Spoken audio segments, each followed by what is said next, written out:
బాలయ్య ఉన్నంత వరకు భారతీయులకు భయం లేదు. మాటెత్తితే అటు ట్రంప్, ఇటు చైనా, నెత్తిమీద పాకిస్తాన్ కాలు దువ్వుతున్నాయి.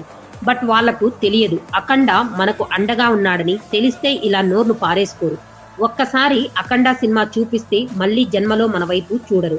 అమెరికా, రష్యా, చైనా, పాకిస్తాన్, గీకిస్తాన్ ఏంటి, మొత్తం దునియా వచ్చినా దూకినా నో ప్రాబ్లం. మన దగ్గర బాలయ్య ఉన్నాడు. ఒక్క మగాడు లక్షల కోట్ల సైన్యానికి చిటికెన వేలితో సమాధానం చెప్పగలడు. ఇక ఆటం బాంబులు, అణుబాంబులే కాదు, ఎలాంటి ఆయుధం వచ్చినా త్రిశూలంతో చీల్చి చెండాడుతాడు. ఇండియాలో తొడ కొడితే అమెరికాలో అబ్బా అనాల్సిందే. ఇకపై మోడీ ఫారిన్ టూర్ వెళ్తే అందరూ వంగి వంగి దండాలు పెట్టాల్సిందే. తేడా వస్తే మోడీ మౌనంగా ఉన్న బాలయ్య మాత్రం బంచులు లేపేస్తాడు, సంచులు నలిపేస్తాడు.